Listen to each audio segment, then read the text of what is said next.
শুক্রবার ৯ জিলহজ ১০ হিজরি সনে হজের সময় আরাফা ময়দানে দুপুরের পর হযরত মুহাম্মদ সাল্লাল্লাহু আলাইহি ওয়াসাল্লাম লক্ষাধিক সাহাবীর সমাবেশে ঐতিহাসিক ভাষণ দেন। হামদ ও সানার পর তিনি বলেন, হে মানুষ, তোমরা আমার কথা শোনো। এরপর এই স্থানে তোমাদের সাথে আর একত্রিত হতে পারবো কিনা জানি না।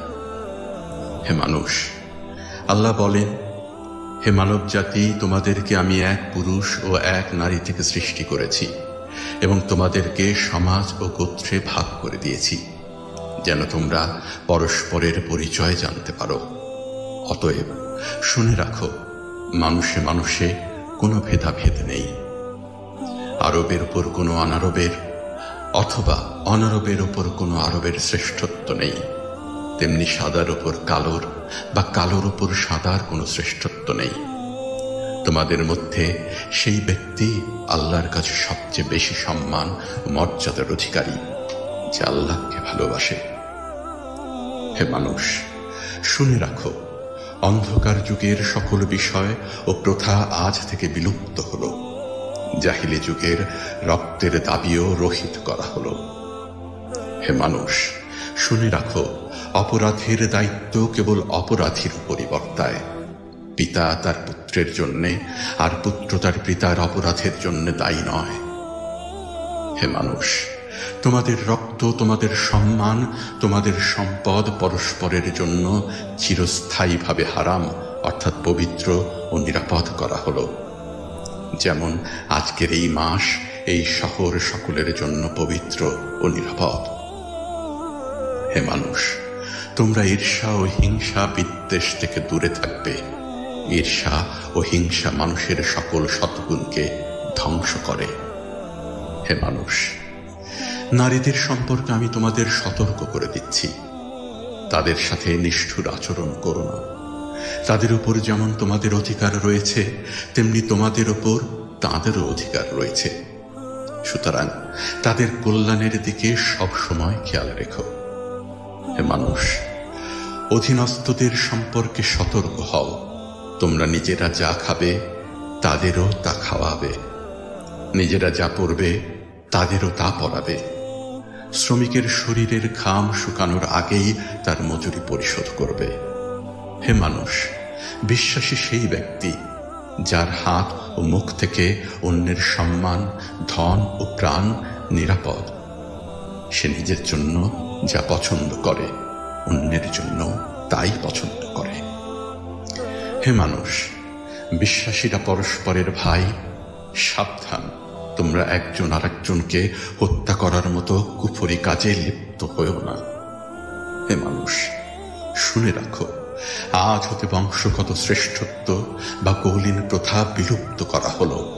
কুলীন বা শ্রেষ্ঠ সেই যে বিশ্বাসী ও মানুষের উপকার করে। হে মানুষ, ঋণ অবশ্যই ফেরত দিতে হবে। বিশ্বস্ততার সাথে প্রত্যেকের আমানত রক্ষা করতে হবে। কারো সম্পত্তি সে যদি স্বেচ্ছায় না দেয়, তবে তা অপর কারো জন্য হালাল নয়। তোমরা কেউ দুর্বলের উপর অবিচার করো না।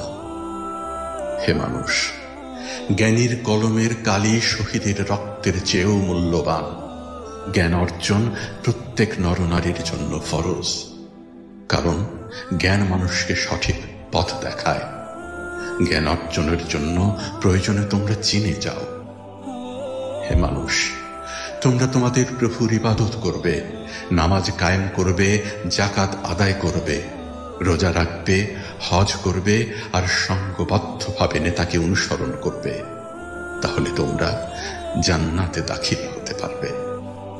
হে মানুষ, শুনে রাখো, একজন কুষ্ঠিকতাকার ব্যক্তিও যদি তোমাদের নেতা মনোনীত হয়, যতদিন পর্যন্ত সে আল্লাহর কিতাব অনুসারে তোমাদের পরিচালিত করবে, ততদিন পর্যন্ত তার আনুগত্য করা তোমাদের অবশ্য কর্তব্য। হে মানুষ, শুনে রাখো, আমার পর আর কোনো নবী নেই। হে মানুষ, আমি তোমাদের কাছে দুটি আলোকবর্তিকা রেখে যাচ্ছি। যতদিন তোমরা এ দুটো অনুসরণ করবে ততদিন তোমরা সত্য পথে থাকবে। এর একটি হলো আল্লাহর কিতাব, দ্বিতীয়টি হলো আমার জীবন দৃষ্টান্ত। হে মানুষ, তোমরা কখনোই ধর্ম নিয়ে বাড়াবাড়ি করো না, কারণ অতীতে বহু জাতি ধর্ম নিয়ে বাড়াবাড়ির কারণে ধ্বংস হয়ে গেছে।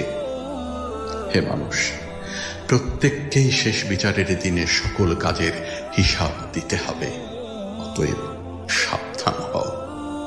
হে মানুষ, তোমরা যারা এখানে হাজির আছো, আমার এই বাণীকে সবার কাছে পৌঁছে দিও। এরপর তিনি জনতার উদ্দেশ্যে জিজ্ঞাসা করলেন, হে মানুষ, আমি কি তোমাদের কাছে আল্লাহর বাণী পৌঁছে দিয়েছি? সকলে সমস্যার জবাব দিল, হ্যাঁ।